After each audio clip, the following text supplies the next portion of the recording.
50,000 నుండి 60,000 ఆదాయం run tailor యాప్లో ఆర్డర్ కంప్లీట్ చేసి పేమెంట్ పొందండి.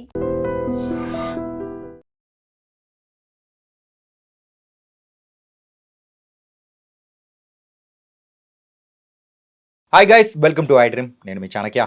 ప్రజెంట్ ఇప్పుడు ఉన్న ఫాస్ట్ జనరేషన్లో మనం ఏం మర్చిపోకున్నా కానీ ఫోన్ అనేది కూడా మర్చిపోము. అందులో చెక్ చేసుకోవడం కానీ ఎవ్రీథింగ్ అది మన బాడీలో పార్ట్లా మరి మారిపోయింది. అయితే రిలేషన్షిప్ విషయానికి వచ్చేటప్పటికి మెయిన్గా అందరికీ విలన్గా మారిపోతుంది మాత్రం ఈ ఫోనే. అరే విలన్ ఫోన్గా మారిపోవడం ఏంటి అని కొంతమంది అనుకోవచ్చు. అయితే ఎవరైతే ఇది అనుభవించారో వాళ్ళకి మాత్రం ఫోన్ చూడగానే విలన్ లాగానే గుర్తొస్తూ ఉంటుంది. అండ్ ఒక రిలేషన్షిప్లో ఆ ఫోన్ చెక్ చేయడం కానీ, అరే నేను అడిగినప్పుడు ఇవ్వడం లేదు, ఎందుకు ఇవ్వడం లేదు, ఇలాంటి అనుమానాలు అనేది ఒకదాన్ని మించి ఒకటి వెళ్ళిపోతూ కూడా రిలేషన్షిప్ బ్రేక్ అయిపోయిన సందర్భాలు అనేది కూడా చూసాము.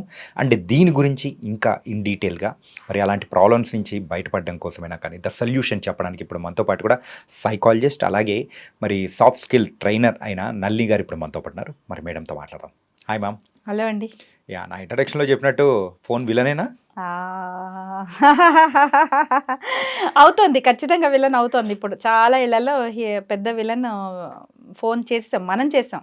అది లేకపోతే ఎన్నెన్ని రిలేషన్షిప్స్ కాపాడతాయో అంటే నిలబడతాయో అనిపిస్తుంది కొన్నిసార్లు, నాట్ అన్ని సార్లు. అవునవును అవును. యా, అంటే మెయిన్గా దాని గురించి చెప్పండి మ్యామ్. ఏంటంటే ఆ ఫోన్ చెక్ చేయడం కానీ అనుమానం అనేది ఫస్ట్ స్టార్ట్ అయ్యేది అక్కడి నుంచి మొదలవుతూ ఉంటుంది. సో అది రాకుండా ద గుడ్ రిలేషన్షిప్ ఉండాలంటే ఎలా? ఫోన్ విషయంలో గొడవలు అయ్యేవి మేము ఎన్ని చూస్తామో, ఈ కేసెస్ ఇవి కానీ అంటే చాలాసార్లు రిలేషన్షిప్ ప్రాబ్లమ్స్ అయిన దాంట్లో కారణాలు ఏ ఏ సందర్భాల్లో తేడాలు వచ్చాయి మీకు అని మాట్లాడుతున్నప్పుడు దాంట్లో చాలా కేసెస్లో 10లో కనీసం 8 to 9 కేసెస్లో ఫోన్ అనేది ఒక ప్రధాన పాత్ర అయి ఉంటుంది అన్నమాట. దానికి బెస్ట్ క్యారెక్టర్ అవార్డు లాగా ఇవ్వచ్చు దానికి వాళ్ళ సినిమాలో. అయితే కొన్ని అన్ని కేసెస్లో రకరకాల కారణాలు ఉంటాయి. వాటిల్లో ఒక్కొక్కసారి ఏమో అది పెద్ద విషయం కాదనిపిస్తుంటుంది. ఫోన్ చూడమని చూసేయడానికి అవతల వాళ్ళని ఎలవ్ చేసేయటం పెద్ద విషయమే కాదు, దాన్ని అంత పట్టు కూర్చోవాల్సిన అవసరం లేదు అనిపిస్తూ ఉంటుంది. ఒక్కొక్కసారి అంత పట్టేందుకు నీకు ఫోన్ ఒక్కటి చూపించట్లేదు అన్నదానికి నువ్వు మొత్తం క్యారెక్టర్నే అనుమానపడేంత నీకేముంది అవసరము అనేవి ఇలా రకరకాలుగా మేము కూడా చూస్తూ ఉంటాం. ఇక్కడ నేను ఒక్కటే మాట చెప్పదలుచుకున్నా, వీడియో మొదలైనా చివరైనా సరే అందరూ గుర్తుపెట్టుకోవాల్సిన మాట ఏంటంటే there is a difference between privacy and secrecy. Okay, privacy అని ఒకటి ఉంటుంది. అంటే ఏ మనిషికి ఆ మనిషి ఎప్పుడైనా మనం గుర్తుపెట్టుకోవాల్సింది, ఎంత భార్యాభర్తలైనా ఎంత గర్ల్ ఫ్రెండ్ బాయ్ ఫ్రెండ్ అయినా సరే ఇండివిజువల్స్, మనం వ్యక్తిగతంగా విడిగా ఒక్కొక్కళ్ళం ఒక సింగిల్ ఎంటిటీస్. అంత ఏమి పెళ్ళైపోయిన వెంటనే రెండు శరీరాలు, ఒక మనసు, ఒక ఆత్మ, ఇవన్నీ రోజులు అయిపోయినాయి. ఇంత సినిమా లేదు ప్రస్తుతానికి. ఒక మనిషి ఇద్దరూ కూడా కొంత స్పేస్ వీళ్ళది వదులుకొని వాళ్ళు భార్య అవుతారు, కొంత స్పేస్ వీళ్ళ దొరుకుని వీళ్ళు భర్త అవుతారు. ఇద్దరు కలిపి ఒక కామన్ స్పేస్లో భార్యాభర్తలుగా వాళ్ళ ప్రయాణం జరుగుతుంటుంది. కాగా ఎప్పుడు కూడా ప్రతిరోజు ఇండివిజువల్గా వాళ్ళ ఒక పర్సనే, వ్యక్తిగా వాళ్ళకంటూ ఒక జీవితం ఉంటుంది. ఎందుకంటే వాళ్ళుగా పుట్టారు, వాళ్ళుగా పోతారు కాబట్టి ఇది గుర్తుపెట్టుకోవాలి. సో ప్రతి మనిషికి ఒక ప్రైవసీ అనేది ఉంటుంది. ఆ ప్రైవసీ అంటే వాళ్ళకు కావాల్సిన స్పేస్, వాళ్ళకు కావాల్సిన విషయాలు. సీక్రసీ అంటే ఏంటి అంటే అది గోప్యత, అసలు పూర్తిగా ఎవరికి కూడా తెలియకూడని కొన్ని విషయాలేవో వాళ్ళ జీవితంలో కలిగి ఉండడం. ఇది మనం ఏ విషయాలనే అంటే ఇప్పుడు భార్యాభర్తలు పర్టికులర్గా అన్నారు కాబట్టి భార్యకున్న పరిచయాలు, భర్తకున్న పరిచయాలు, స్నేహాలు, మరొకటైనా అనుకుందాం. సో ప్రతి విషయము ఇవాళ ఒక లేడీ వాళ్ళ ఫ్రెండ్ని కలిసింది, ఒక హస్బెండ్ వాళ్ళ ఫ్రెండ్ని కలిసి వెళ్ళి కూర్చున్నప్పటి నుంచి ఎక్కడ కూర్చున్నారు, ఏం మాట్లాడే, ఏం జరిగింది, ఏంటి మొత్తం రిపోర్ట్ ఇవ్వాలన్నారనుకోండి, అక్కడ వాళ్ళ ప్రైవసీని భంగపరిచినట్టు. కానీ అసలు వెళ్ళి కలుస్తున్నారు, ఎన్నిసార్లు కలుస్తున్నారు, ఏ ఉద్దేశానికి అన్నిసార్లు వాళ్ళు మీటింగ్లు పెట్టుకొని చేసుకుంటున్నారు, ఏం ఎక్స్పెక్ట్ చేస్తూ వాళ్ళు అన్ని మీట్స్ ప్లాన్ చేసుకుంటున్నారు అనే విషయం కూడా పార్ట్నర్కి తెలియకుండా జాగ్రత్త పడుతూ ఉన్నారనుకోండి, అది వాళ్ళు సీక్రసీ మెయింటైన్ చేస్తున్నారు అని. కానీ చాలా మంది కూడా ఈ ప్రైవసీకి సీక్రసీకి డిఫరెన్స్ తెలియకోకుండా చాలా మంది సతమతం అవుతున్నారు. ఇప్పుడు నాకు ఒక టీనేజ్ అబ్బాయి ఉన్నాడండి. ఓకే, అతనికి ఇప్పుడు నేను ఒక రూమ్ అంటూ ఇచ్చాం. ఓకే, ఆ రూమ్లో అతని బట్టలు పెట్టుకోమన్నాం, అతని పుస్తకాలు పెట్టుకోమన్నాం, అన్నీ పెట్టుకోమన్నాం. తన పుస్తకాల్లో తను ఏదో రాసుకుంటూ ఉంటాడు, ఏదో గీసుకుంటూ ఉంటాడు, లేకపోతే ఏదో స్టోరీలు రాసుకుంటాడు, ఒక డైరీ రాసుకుంటున్నాడో ఏదో ఉన్నది. సో ఇప్పుడు ఆ డైరీ ఎప్పుడూ కూడా అతని పర్మిషన్ లేకుండా నేను తీయకూడదు. అది అతని ప్రైవసీకి నేను ఇస్తున్న గౌరవం. Okay. అంటే ఆ రూమ్లోకి వెళ్లే ముందు కూడా ఒక్కసారి నాక్ చేసి లేదా పిలిచి నాన్న అంటే అమ్మ తీ అంటే అప్పుడు నేను తలుపు తీయటం. అంతేగాని నా ఇంట్లోనే ఉన్న నేను కట్టించిన గదే కదా అని ఆ గది ఇచ్చిన ధాడాలు మంది తీసి చేయకూడదు. ఎందుకంటే ఒక ఎదిగిన కుర్రాడు ఉన్నాడు కాబట్టి. ఇప్పుడు అది మనం వాళ్ళ ప్రైవసీని గౌరవించడం. అలా అని నేను మా వాడు అసలు ఏం అలవాట్లు చేసుకుంటున్నాడు, ఎక్కడెక్కడ తిరిగి వస్తున్నాడు, ఏమేమి కొత్త అలవాట్లు, ఇప్పుడు బయట చూస్తే ఎన్నో భయాలు ఉన్నాయి. సో తన కబోర్డ్స్లోనే ఏమైనా దాచుకుంటున్నాడేమో అలాంటివి నాకు ఏదైనా క్లీనింగ్ సందర్భంగానో ఏదైనా సరే తన బట్టల సందర్భాల్లో నాకు అనిపించింది అనుకోండి. అప్పుడు అదేంట్రా ఇలాంటి సిగరెట్లో ఇవన్నీ నీ దగ్గర ఎందుకు ఉన్నాయంటే నువ్వు నా ప్రైవసీని భంగపరిచావు అన్నాడు అనుకోండి, అక్కడ ఒప్పుకుంటాము మనం? ఒప్పుకోం. అది ఎందుకు అంటే అతను అది సీక్రెట్గా దాన్ని ఉంచే ప్రయత్నం చేస్తున్నాడు. ఎక్కడైతే ఒక నష్టం జరుగుతుంది లేకపోతే ఎక్కడైనా దాని ఉద్దేశాలు intentions is very very important. ఇంటెన్షనే వీటిల్లో నీ ప్రైవసీకి నీకు ఏం బ్యాడ్ ఇంటెన్షన్ రాంగ్ ఇంటెన్షన్ లేదు. You are just taking your own space. Privacy is much respectable. కాదు నీ ఇంటెన్షన్ వేరే ఏదో ఉంది, నువ్వు చేస్తుంది వేరే ఏదో ఉంది, నీ ఇంటెన్షన్ రాంగ్ కాబట్టి ఇది ఎప్పటికప్పుడు ఎవరికి తెలియకుండా ఉండాలని నువ్వు జాగ్రత్త పడుతున్నావు. Then you are maintaining secrecy. Secrecy in any relationship is always harmful. నువ్వు సీక్రెట్లు మెయింటైన్ చేస్తే వాళ్ళ సీక్రెట్లు వాళ్ళు మెయింటైన్ చేస్తారు. ఇంకేం కాపురం తెరిచిన పుస్తకాల్లా ఉండాలని అంటారు చూసారా. అలా ఉండటం వల్ల ఏంటంటే నువ్వు ముందు ఒకటి వెనకొకటి చెప్పాల్సిన అవసరం ఉండదు. హ్యాపీగా ఎక్కడున్నా ఎవరితో ఉన్నా ఏదున్నా ఒకటే విషయం చెప్తాం. ఏదైనా హాయిగా ఒకటి లైఫ్ చాలా సింపుల్గా హ్యాపీగా ఉంటుంది. నువ్వు తలెత్తుకుని నీ పిల్లల దగ్గర కూడా నేను ఎప్పుడున్నా సరే ఉన్నదే మాట్లాడాను, చేసిందే చెప్పాను, చెప్పిందే చేశాను, నా క్యారెక్టర్ ఎప్పుడు కూడా ఇలా క్రిస్టల్ క్లియర్గా ఉన్నదని ధైర్యంగా అమ్మైనా సరే నాన్నైనా సరే పిల్లల ముందు వాళ్ళు అలా రోల్ మోడల్గా నిలబడగలుగుతారు. అంతేగాని నువ్వు చేసే తప్పులు నువ్వని ఇవన్నీ నాన్నకు తెలియద్దు, ఇది చెప్పొద్దు, అట్లా ఉండద్దు, ఇవి మెయింటైన్ చేసి నా అమ్మకి చెప్పొద్దు, అమ్మని తెలియనివ్వకూడదు అని అలా మెయింటైన్ చేసుకో. మీ ఇద్దరికి తెలియకుండా వాడు వేరే మెయింటైన్ చేస్తుంటాడు. పిల్లలు అంతే కదా, పెద్దవాళ్ళ దగ్గర నుంచి నేర్చుకుంటారు కదా. సో ఈ సీక్రసీ పర్టికులర్గా ఇంకొక చిన్న ఎగ్జాంపుల్ చెప్తాను. ఈ మెయిన్ గొడవలు ఎక్కడి నుంచి అవుతాయంటే ఒకళ్ళ మొబైల్లో ఒకళ్ళని ఇప్పుడు పరమ పూజ భాగవత పురాణాలు కథలు కూడా మనం విన్నామో లేదో తెలియదు కానీ ఈ వాట్సాప్ చరిత్రలు మాత్రం చాలా ఉంటాయి వీటిలో.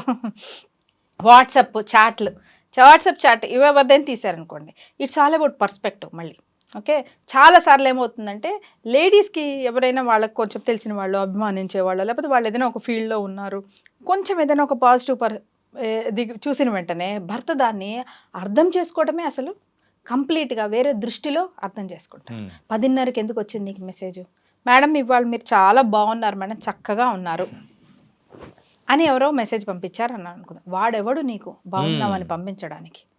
ఏం నడుస్తోంది? పరాయి వాడు ఎందుకు నీకు చేస్తున్నాడు? అసలు వాడు నీకు మెసేజ్ ఎందుకు చేస్తున్నాడు?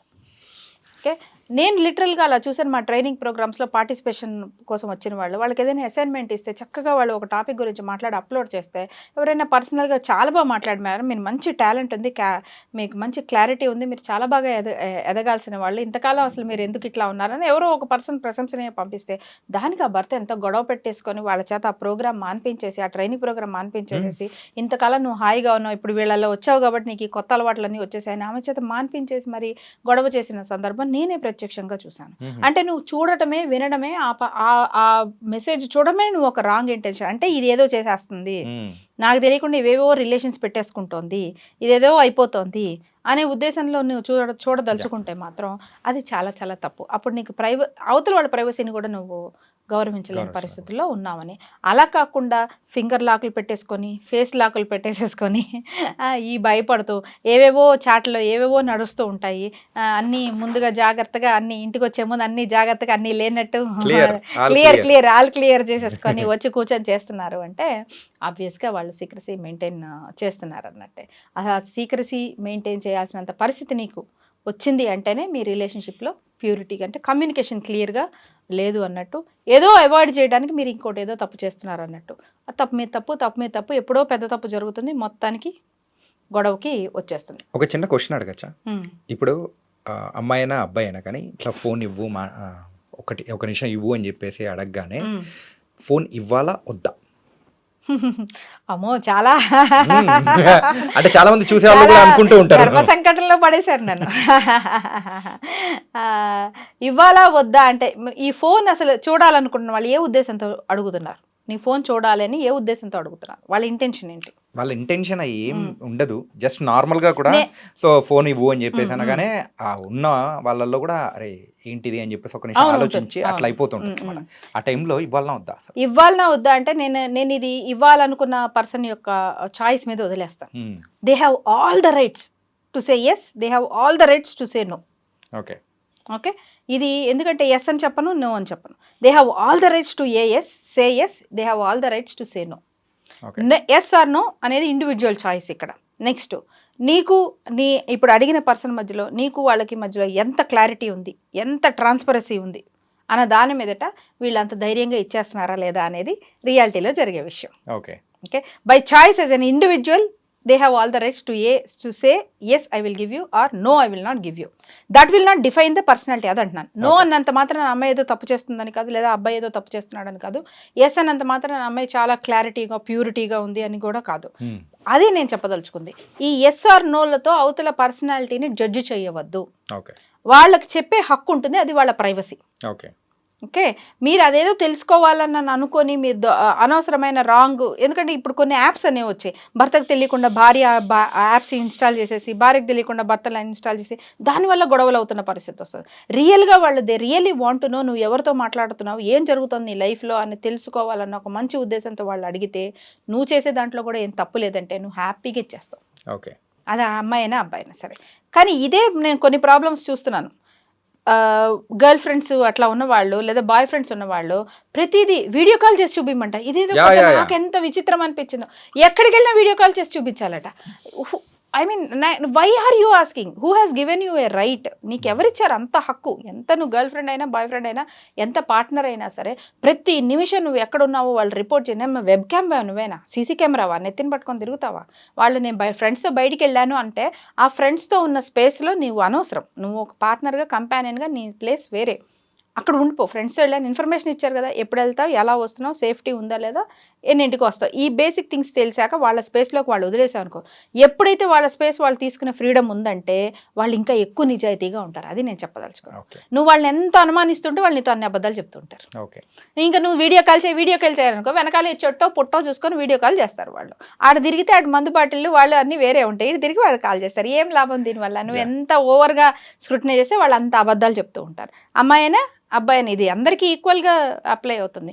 సో అవతల వాళ్ళని ఏదో చెక్ చేయడం కోసమో, అవతల వాళ్ళని నిత్యం అనుమానిస్తూ నువ్వు చేయొద్దు. ఒకవేళ నువ్వు నిజంగా తెలుసుకోవాలనుకుంటే సేఫ్టీ కోసమో, నిజంగా కన్సర్న్ కోసమో, జాగ్రత్త కోసమో, ప్రేమ కోసమో, నిజంగా చూడాలని అనిపించి నువ్వు వీడియో కాల్ చేసావంటే అర్థం ఉంది తప్ప నువ్వు ఎక్కడున్నావు నాకు తెలియాలి, వీడియో కాల్ చేసి చూపించు, ఇది నేను నిజంగా చూసి నాకు అసలు మైండ్ పోయింది అంటే. ఎందుకంటే అసలు ఫోన్లు కూడా లేని తరం నుంచి వచ్చాము. మరి అలాంటప్పుడు అందరూ కూడా చక్కగానే కాపురాలు చేసుకుంటే హ్యాపీగా ఒకరి మీద ఒకళ్ళు నమ్మకం పెట్టుకొని, మొగుడు చోటు ఉంటే భార్య చోటు ఉంటే చక్కగా ఉత్తరాలు రాసుకుంటూ కూడా 25 ఏళ్ళు 20 ఏళ్ళు చక్కగా కాపురాలు చేసిన వాళ్ళు ఉన్నారు. ఇదేమిటో గంటకి 2 గంటలు కూడా వీడియో కాల్ తీసుకొని ఇక వీడియో అటెండెన్స్ ఏంటో నాకు అర్థం కాలేదు. సో ఆ మాత్రం నమ్మకం లేకుండా రిలేషన్షిప్లో ఉంటే మాత్రం చాలా కష్టం. ఇండివిజువల్గా ఎస్ఆర్నో చెప్పే అధికారం ఉంది, కానీ నీ రిలేషన్షిప్లో నువ్వు ఎంత ట్రాన్స్పరెంట్గా ఉన్నావు అన్న దాన్ని బట్టి నీలోంచి అంత ధైర్యం వస్తుంది. ఎస్ కావాలంటే చూసుకో అని చెప్పగలిగే ధైర్యం వస్తుంది. ఇందులోనే చిన్న క్వశ్చన్ ఏంటంటే, ఫోన్ ఇవ్వు అని అడగచ్చా, అడగకూడదా?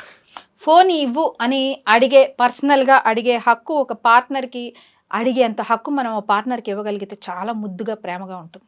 ఓకే, బాగుంటుంది. ఓకే, ఎందుకంటే రిలేషన్షిప్లో ఒక రకమైన పొజిటివ్నెస్ ఒక అందమే. నాకు చాలా ఇష్టమైనవి. అంతెందుకంటే మన బెస్ట్ ఫ్రెండే కొత్త వాళ్ళతో ఫ్రెండ్ చేసుకుంటే మనకి కాలిపోతూ ఉంటుంది, రగిలిపోతూ ఉంటుంది. బెస్ట్ ఫ్రెండే నీకు ఆళ్ళేలే ఫ్రెండ్స్, నేను ఇంత వయసు వచ్చి నేనే పోట్లాడతాను నా బెస్ట్ ఫ్రెండ్తో, నీకు ఏం లే వాళ్ళతోనే వెళ్తావులే, ఇంక మేమెందుకులే వాళ్ళే మాట్లాడతారులే, ఇంకా 40 ఏళ్ళు వచ్చి నేనే పోట్లాడతాను నా బెస్ట్ ఫ్రెండ్స్తో. అలాంటిది ఒక పార్ట్నర్తో ఏంటి క్లోజ్ అయిపోతున్నారా, ఏంటి నాకంటే ఎక్కువ మాట్లాడుతున్నారా అని ఒక రకమైన పాజిటివ్నెస్ ఉంటుంది చూసారా, అది ముద్దుగానే ఉంటుంది. అది అనుమానం వరకు రాకుండా ఉండాలి తప్ప అది ముద్దుగానే ఉంటుంది. ఒకళ్ళ ఫోన్ల నుంచి ఒకళ్ళు చాలా, అది ఎంత మామూలు విషయం చూడండి. ఇప్పుడు బాస్ ఫోన్ చేశారు, హస్బెండ్ ఏదో స్నానంలోనో దేంట్లోనే ఉన్నారు, మీ ఫోన్ చేశారండి అంటే సరే వాట్సాప్ ఓపెన్ చేసి ఆయనకి ఫలానా అని మెసేజ్ పెట్టేసేయి అని భర్త చెప్పగలిగారు అనుకోండి. ఆ భార్య చక్కగా ఓపెన్ చేసి పెట్టేయగలిగింది అనుకోండి, ఏముంటుందండి వాళ్ళల్లో గొడవలకి? అసలు అవకాశం ఎక్కడుంటుంది? లేదు, భార్యది ఏదో ఫోన్ వచ్చింది, ఫ్రెండ్ ఏదో అడుగుతున్నారు, అవునా నేను ఇప్పుడు ఎత్తనులే, నేను ఫలానా చోటుకి వెళ్తున్నాను, సాయంత్రం ఫోన్ చేస్తానని చెప్పి పెట్టేసేయండి, లేదా ఫోన్ ఎత్తేయండి నేను పావు గంట అయ్యాక 20 నిమిషాలు అయ్యాక చెప్తాను అని భార్య భర్తతో చెప్పగలిగితే అవతల ఫ్రెండ్ మగవాడైనా కానివ్వండి నష్టం లేదు. ఆ రిలేషన్ అంటే ఫర్ ఎగ్జాంపుల్ నేను చెప్తున్నా, నాకు ఒక బెస్ట్ ఫ్రెండో నాకు ఒక మంచి ఫ్రెండో ఉన్నారు, he's into opposite gender. Yeah. వాళ్ళు ఫోన్ చేశారు, నా హస్బెండే ఎత్తి ఇలాగా తను ఇలా పనిలో ఉంది ఒక అరగంట తర్వాత ఫోన్ చేస్తానని అంటే నా హస్బెండ్ అతనితో మాట్లాడగలిగేంత మంచి కార్డియర్ రిలేషన్షిప్ మా మధ్యలో ఉందన్నాను అనుకోండి, ఎంత బాగుంటుంది అది. Yeah, it's nice. అసలు అప్పుడు ఎవరు భయపడాలి? ఎవరు భయపడాల్సిన అవసరం లేదు కదా. సో అందులో ఆ ఫోన్ ఇవ్వగలిగిన ఎందుకు నాకు ఇవ్వు నేను మాట్లాడేస్తాను, నాకు ఇవ్వు నేను సమాధానం చెప్తాను, నాకు ఇవ్వు నేను మెసేజ్ పెట్టేస్తాను అని హస్బెండ్ అడిగితే నేను హ్యాపీగా ఇచ్చేయచ్చు. ఇవ్వడం అందంగానే ఉంటుందంట నేను. Okay, nice ma'am. అండ్ ఈ విలన్ని మనం దాటుకోవడం ఎలా అనే దాని గురించి కూడా చాలా చక్కగా చెప్పించారు. So thank you so much. ఎందుకంటే